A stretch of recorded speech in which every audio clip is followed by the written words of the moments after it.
सभी टीजीटी साथियों को मेरा नमस्कार।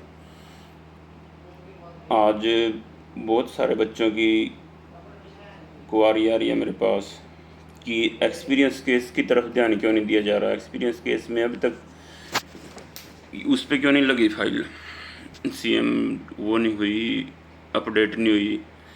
तो एक्सपीरियंस केस के बारे में बहुत ज़्यादा बच्चे टेंशन में हैं कि एक्सपीरियंस केस में क्या होगा। तो मैं आपको बता रहा हूँ, जैसे मैंने पहले बता दिया था आपको कि इस दिन आपकी एजी ऑफिस में चली गई है फाइल, उस एक दिन अगले दिन आपकी बैटिंग में चली गई थी, रीडिंग हुई थी, अगले दिन वो सबमिट हो गई थी।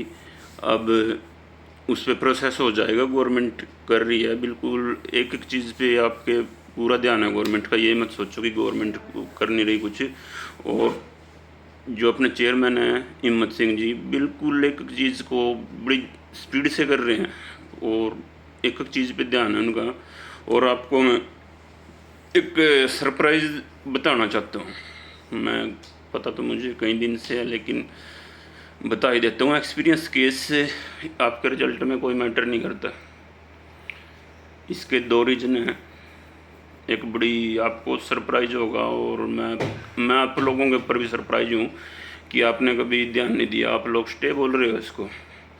मैंने केस स्टडी किया सारे। मैं चंडीगढ़ था तो मैं रात के 1 बजे तक जागा और मैंने सारे केस पढ़े। आपके नीलम कौशिक का भी पढ़ा है और ये जयपाल जी का भी पढ़ा है। तो पता नहीं आप लोगों ने आज तक ध्यान क्यों नहीं दिया इस बात पे। स्टे स्टे बोल रहे हैं, इसमें स्टे है ही नहीं। यकीन नहीं हुआ। अरे जयपाल जिस ऑर्डर पे आप स्टे सोच रहे हो कि एजी ने खुद बोल रखा है कि हम रिजल्ट नहीं देंगे, ये स्टे हो रखा है, जबकि ये स्टे नहीं है। इसका रीज़न बताऊँ आपको, किसी ने पता नहीं क्यों नहीं नोट किया। तो जो जिस पे आप वो कर रहे हो, ये ऑर्डर है, ये 10 अगस्त 2023 का। इसमें ऑर्डर हुए हैं, learned state counsel submit that the matter with regard to grant of marks, जो एक्सपीरियंस के मार्क्स हैं in government recognised school has been taken up by the education department Haryana for the opinion of chief secretary Haryana. कि वो education department ने ले लिया है, ये टेकन अप कर लिया है और ओपिनियन के लिए चीफ सेक्रेटरी के पास गया हुआ है। और लंडन स्टेट काउंसिल यानी कि जो एजी साहब हैं, उन्होंने फर्दर सबमिट कराया है कि till the opinion is received, कि जब तक ओपिनियन रिसीव्ड नहीं होता किससे, वो ओपिनियन जो भेजा हुआ है एजुकेशन डिपार्टमेंट ने चीफ सेक्रेटरी को, वो तब तक हम इनका received from the chief secretary Haryana the result of the selection in question shall not be declared भी, तब तक हम चीफ सेक्रेटरी पे जो भेज रखा है एजुकेशन डिपार्टमेंट ने, उसका ओपिनियन नहीं आता, तब तक हम रिजल्ट नहीं निकाल लेंगे। ठीक है, एक तरह से बोल दिया है जिस गवर्नमेंट ने कि हम रिजल्ट निकाल लेंगे। एक तरह से इंटरिम लीव मिल गया बच्चों को, उन केस वालों को, और ये गवर्नमेंट की तरफ से दे दी। लेकिन आप लोगों ने इसको स्टे मान रखा, अब तक सरकार ने भी मान रखा, पता नहीं भर्ती बोर्ड ने भी मान रखा, लेकिन इससे अगला ऑर्डर पे किसी का ध्यान नहीं है। इससे अगला ऑर्डर देखो, इससे अगला ऑर्डर 22 अगस्त 2023। इसमें क्या है, learned state counsel submit that on the last date of hearing due to a communication gap, भी लास्ट डेट में जो हमने हियरिंग हुई थी, एक कम्युनिकेशन गैप के कारण इट हैज़ बीन स्टेटेड, जो दावा किया गया था बिफोर दिस कोर्ट, इस कोर्ट के सामने, that the issue raised in present petition has been taken by the education department Haryana for the opinion of chief secretary to government of Haryana. भाई हमने गलत स्टेटमेंट, मिसकम्युनिकेशन के कारण गलत स्टेटमेंट दे दी थी कि चीफ सेक्रेटरी के पास गया हुआ है, whereas no such reference has been made, जबकि ऐसा कुछ नहीं है, हमने गलत स्टेटमेंट दे दी थी पिछले जो ऑर्डर, पिछले जो हियरिंग थी, तो ऐसा कोई चीफ सेक्रेटरी पे गया ही नहीं हुआ।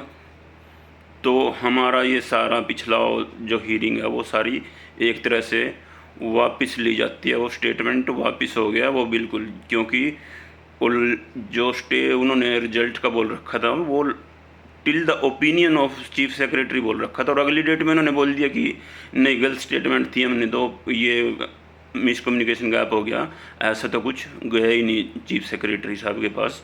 तो वो स्टेटमेंट, उस ऑर्डर की स्टेटमेंट अगले ऑर्डर में ख़त्म हो चुकी है, और इन जो उसके बाद के जितने भी ऑर्डर हैं कहीं पर भी रोक नहीं है रिजल्ट पर, ना एजी साहब की तरफ से है, गवर्नमेंट की तरफ से, ना कोर्ट की तरफ से है। तो आप लोग पता नहीं, स्टे ही नहीं है इसमें तो।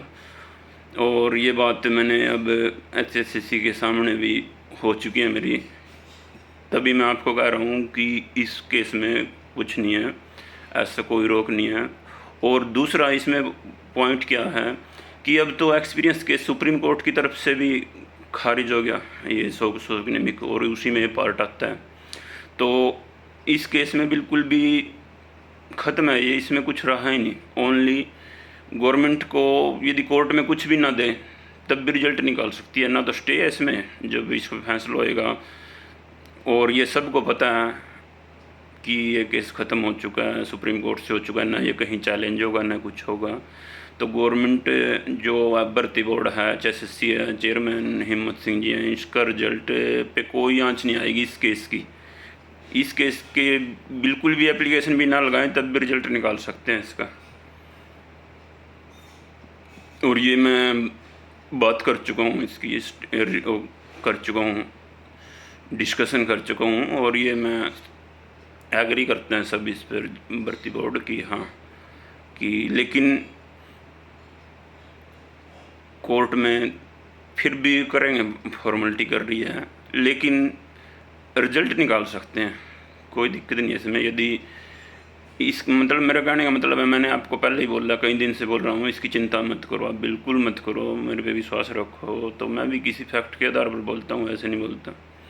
तो इसमें दोनों पहलू हैं, पहली बात तो स्टे ही नहीं है, दूसरी बात है सुप्रीम कोर्ट ने ये ख़त्म कर दिया है। तो यदि कोर्ट में भी ना जाए भर्ती बोर्ड तो फिर भी इस केस का कोई असर नहीं है, लेकिन उसके बावजूद भी सावधानी के तौर पर भर्ती बोर्ड ने इस पर एप्लीकेशन भी लगा दिया कोर्ट को, और ये हो जाएगा, और ये आपका 11 तारीख से पहले ही हो जाएगा सारा, जो भी फॉर्मेलिटी करनी है, जो भी इशूज हैं इसके क्लियर हो जाएंगे। तो एक्सपीरियंस केस में आप चिंता ना करें। और कुछ बातें तो मुझे नीलम कौशिक केस की भी मैंने रीड की, 1-1:30 बजे तक चंडीगढ़ था जब मैंने सारे केस स्टडी किए हैं, तो उसमें भी मेरे सामने कुछ पॉइंट निकल के आए हुए हैं। तो वो अभी मैं शेयर नहीं करूँगा क्योंकि मुझे पता उनके बगैर ही काम चल जाएगा। और बहुत सारे ऑप्शन हैं आपके रिजल्ट के, यदि 11 को फैसला हुआ ना तब भी मेरे पास है कुछ कि रिजल्ट आएगा। कुछ कोर्ट को यदि फैसला ना हुआ तो रिजल्ट की परमिशन 100% मिलेगी, बिल्कुल मिलेगी। कई तरीके हैं इसके, मैं बताता नहीं आपको, ज़रूरी होगा तब मैं बता दूंगा, लेकिन ज़रूरी नहीं है अभी बताना। तो मैं कहता हूँ भाई अब तक टीजीटी किसी की और नहीं करनी चाहिए, लेकिन ये चीज़ें आप लोगों को रीड करनी चाहिए, सारी डीपली रीड करनी चाहिए थी, वकीलों से राय लेनी चाहिए थी। जो चीज़ें इन केसों में हैं वो आपने आज तक किसी हरियाणा के किसी कैंडिडेट को नहीं पता, कमाल की बात है। और ये मैं जब आपका फैसला आ जाएगा ना तब बताऊंगा आपको कि देखो क्या क्या था, और आपको पता भी नहीं किसी हरियाणा कैंडिडेट को, टीजीटी कैंडिडेट को। मैं भी थोड़ा बहुत नहीं, बिना बस्ते का वकील हूँ मैं भी, क्योंकि मैं 2015 से केस लड़ रहा हूँ। ऐसा ही टीजीटी भर्ती आपको बताना चाहता हूँ। हमारी 2015 की टीजीटी भर्ती थी, उसमें बहुत सारी कैटेगरी थी। एक साइंस की कैंडिडेट थी, रेणु बाला थी शायद, उसका साइंस एलिजिबिलिटी का कोई मैटर था, और पूरी टीजीटी भर्ती पे स्टे कर दिया था। तो ऐसे ही सरकार उस पर हम कह रहे थे भाई मामला इसका, सरकार से अपील कर रहे थे भर्ती बोर्ड से, भारत भूषण भारती जी थे उस टाइम शायद, हाँ वही थे, कि सर साइंस का मैटर है भैया, हमें क्यों कर रखा एलिजिबिलिटी, भाई हमारा स्टे हटवाओ। तो इस पर स्टे नहीं हटा, मतलब कार्रवाई नहीं हुई, तो हम खुद पार्टी बन गए थे फिर इसमें। और एक दिन क्या हुआ इस केस में, मतलब पूरी स्टडी हम खुद भी करते थे और अपने एडवोकेट से भी कराते थे और बोलते थे खुद की, सर आज ये बोलना है आपको। एक दिन क्या हुआ, कोर्ट में वकीलों की स्ट्राइक हो गई, कोई भी वकील पेश नहीं हुआ जजों के आगे। तो मेरे केस का नंबर आया, तो जज साहब ने, डिवीज़न बेंच थी वो, 2 जज थे सामने, तो बोले भी आपके केस में, इस केस में कौन है। तो कोई नहीं हुआ, तो मैं खड़े हो गया कि माय लॉर्ड मैं लड़ सकता हूँ अपना। वो बोले बिल्कुल भाई, वैसे भी हम तो बिल आज कोई आई नहीं, लड़ो। हिंदी में बोल लूँगा जी मैं, तो बोलो। फिर मैंने बोला भी जी मुद्दा तो इसमें साइंस का है, हमारा फिजिकल वालों का क्या कसूर है इसमें, हमारा तो कोई मैटर ही नहीं है। तो यदि आपको रखना डिस्प्यूट उनका रखो, बाकी कैटेगरी का तो कोई इसमें ज़रूरत ही नहीं है डिस्प्यूट की, ये ऑर्डर ये स्टे रखने की। तो दोनों जज साहब ने बोला भाई बिल्कुल बात सही कर रहे हो, लेकिन किसी भी एडवोकेट ने हमारे को तो बात बोली नहीं है, न सरकारी ने बोली न दूसरे ने बोली, और बिल्कुल एग्री करते हैं आपकी बात पे, आपने सही पॉइंट रखा, और आपके वकील को बोलना अगली हियरिंग में आ जाए और हटा देंगे। तो अगली हियरिंग में वो सभी सब्जेक्ट साइंस पे स्टे रख लिया डिवीज़न बेंच ने, और बाकी सभी पे वो कर दिया, सभी का स्टे हटा दिया, और उसके बाद सभी की प्रोसेस शुरू हो गई। साइंस वालों का रिजल्ट बाद में आया था, बाकी सभी का पहले ही प्रोसेस शुरू हो गई थी। तो जब भी अब आपके कैंडिडेट हो, आप अपने आप को केस पे आपको रखना चाहिए, अपने केस की स्टडी करनी चाहिए। दूसरी चीज़ों में जा रहे हो, लेकिन मेन पॉइंट पे आप, जो टेक्निकल पॉइंट है उन पे आओ ना, जहाँ पर काम अड़ा हुआ है। तो ट्राई करनी चाहिए खुद, जहाँ प्रॉब्लम है। डॉक्टर क्या करता है, पहले टेस्ट, ब्लड टेस्ट करता है ना, पहले बीमारी पकड़ता है क्या जड़ है, और फिर उसका ट्रीटमेंट उसको वही दवाई देता है, ना कि किसी और चीज़ करने लग जाते हैं। तो देखो थर्ड पार्टी के बनने के कितने फ़ायदे हुए। अब आप देख लो, मान लो हम इंटरफेयर ये सोच के हम करते ही ना भाई हमारी कौन सुनेगा, हम ट्राई ही ना करते। मान लो आप सड़क पे जा रहे हो, किसी रास्ते पे पैदल जा रहे हो, दूर जाना आपको, और आप चाहते हो हम कि कोई गाड़ी वाला बिठाएगा नहीं, हम तो आप लोग उनको हाथ दो, इशारा ही नहीं करोगे बिल्कुल भी कि गाड़ी वाला तो हमें बिठाएगा ही नहीं, बिठाएगा नहीं। तो कौन बिठाएगा आपको, गाड़ी वाला कोई भी नहीं रोकेगा, कोई भी आपकी हेल्प नहीं करेगा। और यदि आप हाथ देना शुरू करोगे, किसी न किसी के तो समझ में आएगा, कभी तो समझ में आएगा, किसी के तो माइंड में आएगा कि यार बिठा ले इसको, तंग हो रहा, पैदल चल रहे हैं। तो जब तक आप लोग खुद एफर्ट नहीं करोगे, बच्चा दूध नहीं मांगेगा माँ से, तो माँ सोचेगी इसका पेट भरा हुआ है, ये कुछ नहीं कर रहा। तो एफर्ट डालना चाहिए हर चीज़ में, पॉजिटिव एफर्ट डालना चाहिए जहाँ दिक्कत है। तो चिंता मत करो आप सभी, आपका रिजल्ट 100% आएगा, बड़ी जल्दी आएगा। और सभी यूनिटी में चलें, पॉजिटिव रहें, एक दूसरे किसी की आलोचना न करें, पार्टीबाजी न करें, सब मिलजुल के, और टेंशन फ्री हो जाओ। मैं 7 दिन से आया हूँ इसमें, 10% लोग, 10% चांस पे आ गए थे आप लोग, इतना निराश हो चुके थे कि अब इस भर्ती में कुछ नहीं रहा। आज के दिन आप लोग 90% पे खड़े हो, पॉजिटिव मेरे पास फ़ोन आते हैं, और आज खुश हो के बात कर रहे हैं सारे बच्चे जितने कैंडिडेट हैं। तो पॉजिटिव रहो आप, मिलजुल के रहो, और अपना एक दूसरे का कंधे से कंधा मिला के साथ दो। जहाँ पर आपको ज़रूरत हो उसी स्टेप पे काम करना चाहिए। यदि धरने प्रदर्शन की ज़रूरत हो तब करो, यदि कोर्ट में लड़ने की ज़रूरत है तब लड़ो, जहाँ रिक्वेस्ट करने की ज़रूरत है रिक्वेस्ट करो। और एक और बात, किसी की आलोचना करके हम भर्ती बोर्ड की आलोचना कर रहे हैं, सरकार की आलोचना कर रहे हैं, किसी की भी आलोचना करके हम उनसे काम नहीं करा सकते। किसी के बारे में गलत बोल रहे हैं हम, और उनसे उम्मीद करें कि वो हमारा काम जल्दी कर देंगे, नेचुरल है। आपको कोई कुछ गलत बोलेगा, कोई आके आपके घर में आके, आप नहीं सुनोगे। यदि आप उसको कुछ नहीं कर सकते ना, अंदर ही अंदर रखोगे कि इसका कितना समझ जाओ मैं क्या कहना चाह रहा हूँ। एक विनम्रता बहुत बड़ी चीज़ है। किसी के कहते हैं ना देसी भाषा में, गात में गड़ का काम कराना चाहिए, ना कि आप धमका के काम करा रहे हो, हम ये कर देंगे, हम वो कर देंगे, हम ये कर देंगे। सरकार आपके साथ खड़ी है, सरकार भर्ती करना चाहते हैं। चेयरमैन हिम्मत सर, बस क्या बताऊँ मैं, गजब काम कर रहे हैं आपके उस पर, और जल्दी ही आपको सारे सॉल्यूशन मिल जाएंगे। और एक्सपीरियंस वाला केस मैंने बता दिया, इसमें कुछ नहीं है बिल्कुल भी, इसको आप जीरो मान के चलो। ये आपके रिजल्ट में कहीं बाधा नहीं करेगा बिल्कुल भी, और सरकार इस पे काम कर रही है। हमने पूछा था चेयरमैन सर से केस करने से पहले, क्या सर इसमें भी हम थर्ड पार्टी बन जाएँ, इसमें बन जाते हैं हम, इसमें हम नहीं छोड़ना चाहते ये भी कभी ये बाद में आड़े आए। तो उन्होंने आश्वस्त कर दिया था कि इसका कोई वो नहीं है अब, और आप सही कह रहे हो, और इसकी चिंता मत करो आप बिल्कुल भी। इसलिए मैं बार बार उस दिन का बोल रहा हूँ आपको कि इसकी चिंता मत करो आप। तो आज इतने सारे मैसेज आ गए मेरे पास, फ़ोन आ गए बार बार, एक्सपीरियंस एक्सपीरियंस एक्सपीरियंस, इसलिए मुझे ये वीडियो बनानी पड़ी। और एक्सपीरियंस मेरा है नहीं वीडियो बनाने का बिल्कुल भी, लेकिन चलो मैं आपके लिए मैसेज में नहीं लिख सकता इतनी बातें। 15-16 मिनट की होगी ये वीडियो भी, आप सोचते होंगे इतनी लंबी बनाता है, लेकिन लंबी इसलिए बनाता हूँ मैं ताकि आपको एक बिल्कुल बारीकी से पता लगे, बात को क्लियर हो। डाउट भी एक बात तो मैं कह दूँ, कोई चिंता नहीं आपको बिल्कुल भी, इस केस में फ्री हो जाओ आप, मेरी गारंटी है, टेंशन फ्री रहो।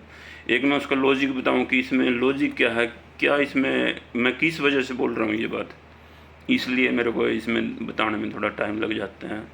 और लेकिन ये टाइम आपके लिए मायने भी रखता है, 15-16 मिनट या 20 मिनट, आधा घंटा, कोई ज़्यादा बड़ी वीडियो नहीं है। यदि देखना चाहो देख सकते हो, लेकिन नहीं देखना चाहो कोई बात नहीं है, तो मर्जी आपकी। और विश्वास करना चाहो कर सकते हो, नहीं विश्वास करना चाहो मतलब कोई मैं वो थोड़ी कर रहा हूँ कि मेरी बात पर विश्वास करो, या जो मैंने बोल दिया आप मेरे पे क्लेम करने लग जाओ, ऐसे तो हुआ नहीं। क्योंकि मैंने ना आपसे कुछ लिया बिल्कुल भी, ना मैंने एक पैसा भी लिया किसी का, तो ऐसा क्लेम भी नहीं कर सकती आप। ना मैं आपका प्रधान हूँ ना कुछ हूँ, मैं तो एक आपकी हेल्पिंग हैंड काम कर रहा हूँ। आपको विचार ठीक लगे तो अच्छी बात है, तो फॉलो करें, नहीं अच्छी लगे तो अपने हिसाब से चल सकते हैं। मैं किसी को मना नहीं कर रहा, हर किसी का अधिकार है इसमें, अपनी लड़ाई हर तरीके से लड़ सकता है, लेकिन हम तो गाइड कर सकते हैं आपके सीनियर होने के नाते। भाई मेरा फिजिकल एजुकेशन, जो मेरा परिवार हरियाणा का, वो तो ब्लाइंड फेथ करता है मुझ पर, ज़बरदस्ती मेरे को प्रधान बनाया हुआ उन्होंने, जबकि मेरे से बहुत सीनियर इंटेलिजेंट साथी हैं उसमें, उन्होंने फिर भी बागडोर दी है मेरे को। तो वो तो करते हैं मेरे फिजिकल वाले, इतने अच्छे हैं सारे कैंडिडेट पीजीटी फिजिकल एजुकेशन वाले। तो टीजीटी वाले भी, फिजिकल वाले भी मेरे को जानते हैं, मतलब मैं क्यों मिसगाइड करूँ आपको। और आपने देख भी लिया होगा, आज जो 7 दिन पहले आप कह रहे थे भर्ती रद्द होगी, और आज आप रिजल्ट का उम्मीद कर रहे लगा, आस जगी आप में। और 7 दिन का वर्क था मेरा आपके इस पे, बस केस स्टडी करने पे, इसकी जड़ तक पहुंचने में। एक तरह से ब्लड टेस्ट करते हैं ना जैसे लेबोरेटरी में, बस मैंने आपके केस को वो रीड किए हैं ना, मैंने देखो ये बोला आपको मेरे साथ भीड़ चलो इकट्ठे हो गए, मेरे साथ 5-10 लोग होने चाहिए, चुपचाप किए हैं काम। और बहुत से एक्टिव साथी हैं, पवन खनौदा हैं, बहुत एक्टिव हैं, बहुत अच्छी तरह से मैनेज कर रहे हैं, और उनके साथ और भी बहुत सारे साथी हैं। तो सभी मिलजुल के चलें आप, और आपको निश्चित रूप से सफलता मिलेगी। एक कौन सी कहावत है वो कि आसमान में भी छेद हो सकता है, तबीयत तो की है, तबीयत से पत्थर उछालो यारो, कुछ ऐसा है। तो ट्राई करो, सफलता मिलेगी, हताश मत हो, आशा के साथ काम करो, हौसला रखो, ठीक है। थैंक यू और गुड नाइट, बाय।